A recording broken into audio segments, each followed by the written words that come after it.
11 июн асосгузори сулҳу ваҳдати миллӣ пешвои миллат президенти ҷумҳурии Тоҷикистон муҳтарам Эмомалӣ Раҳмон дар доираи конфронси сеюми байналмилалӣ оид ба 10-солаи байналмилалии амал об барои рушди устувор солҳои 2018-2028 котиби давлатии Ватикан кардинал Петро Паролинро ба ҳузур пазируфтанд.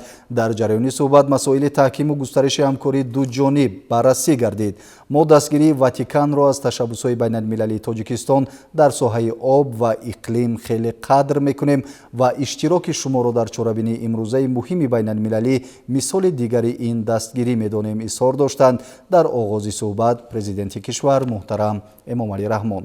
натиҷаҳои гуфтушуниди сатҳи олии Тоҷикистон ва Ватикан ки 26 апрели соли 2024 баргузор шуда буд, қадами муҳим дар роҳи вусъат додани ҳамкории миёнбадаи ҳар ду тараф арзёбӣ гардид.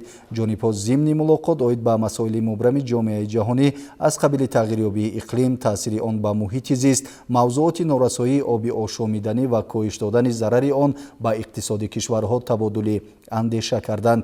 таҳкими ҳамкории кишварҳо дар соҳаҳои гуманитарию фарҳангӣ, илм, сайёҳӣ зарур шуморида шуда, ҷонибҳо изҳори итминон карданд ки талошҳои муштараки ҷонибҳо бар раванди рушду тавсеяи равобити масоили Тоҷикистону Ватикан такони нав хоҳад бахшид.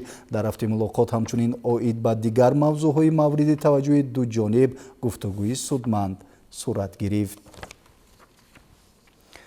баъд аз мулоқот бо президенти ҷумҳурии Тоҷикистон муҳтарам Эмомалӣ Раҳмон, котиби давлатии Ватикан кардинал Петро Паролин зимни мусоҳиба бо хабарнигорон андешаҳояшро аз ҷумла чунин баён намуд.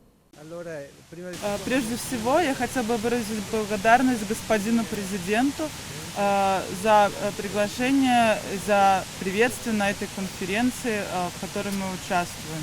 Можно сказать, что это визит Святого Престола сюда, в Таджикистан, является таким продолжением визита господина президента в Ватикан, который был в апреле этого года, и во время которого мы смогли обсудить интересующие нас общие темы. И вот на той предыдущей встрече как раз господин президент выразил желание усилить и углубить наше сотрудничество и взаимоотношения. И как раз наш визит сюда очень вписывается вот в это желание. Мы говорили о том, что Таджикистан и Святой Престол могут усилить свой диалог для решения таких мировых проблем, как, например, проблемы экологии, а также и других вызовов современного мира. И также в конце мы затронули наши двусторонние темы, как, например, подписание меморандума взаимопонимания, который будет подписан между Академией наук Таджикистана и архивом и библиотекой Ватикана по взаимным исследованиям.